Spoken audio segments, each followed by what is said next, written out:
दोस्तों इस वीडियो के माध्यम से Tata Teleservices Limited company का जो क्वार्टरली रिजल्ट आया है वो क्वार्टरली रिजल्ट आपके साथ शेयर करने जा रहा हूं। तो देखो दिसंबर क्वार्टर का रिजल्ट इसी लेवल के आसपास कंपनी ने पब्लिश किया है। कोई भी डिविडेंड स्प्लिट या बोनस के बारे में ऐसा कुछ अपडेट नहीं किया है। तो चलिए उसका रिजल्ट के बारे में जानते हैं। देखिए इसी लेवल के आसपास कंपनी ने उसका रिजल्ट को पब्लिश किया है और जो फिगर इसी लेवल के आसपास मेंशन किया गया है इन करोड़ों के हिसाब से ये फिगर मेंशन किया गया है और मैंने आपको करोड़ों बोल के ये सारे फिगर शेयर करने वाला हूँ।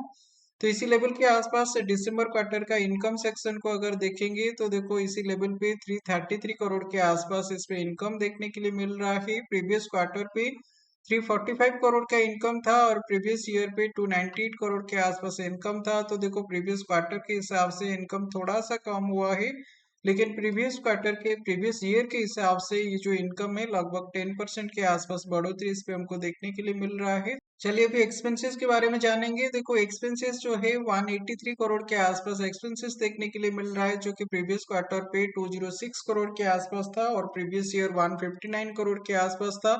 तो नेट नेट देखो एक्सपेंसेस भी इसी लेवल के आसपास कंपनी ने काफी अच्छा मैनेज किया है। एक्सपेंसेस नीचे की तरफ आया है, लगभग यहाँ पे 10% के आसपास एक्सपेंसेस नीचे आया है। प्रीवियस ईयर के हिसाब से थोड़ा एक्सपेंसेस ऊपर की तरफ आया है।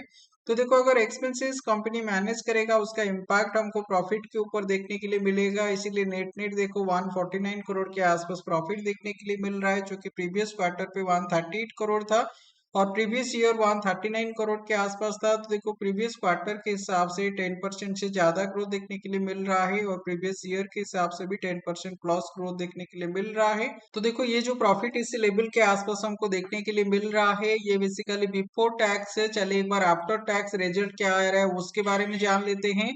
देखो आफ्टर टैक्स से अगर देखेंगे इसी लेवल के आसपास हमको लॉस देखने के लिए मिल रहा है। 315 करोड़ का लॉस है। प्रीवियस क्वार्टर पे भी लॉस था, प्रीवियस ईयर पे भी लॉस था। तो देखो नेट नेट अगर कंपनी ऐसे लॉस करेगा तो उसका स्टॉक का वैल्यू नीचे की तरफ जाएगा। तो देखो प्रीवियस क्वार्टर के हिसाब से प्रीवियस ईयर के हिसाब से ये ज्यादा लॉस अभी हमको देखने के लिए मिल रहा है। प्रीवियस क्वार्टर के हिसाब से थोड़ा लॉस कम हुआ है, लेकिन देखो नेट नेट लॉस ही आया है। तो इसी लेवल के आसपास स्टॉक का वैल्यू के ऊपर उसका इम्पैक्ट हमको देखने के लिए मिलेगा।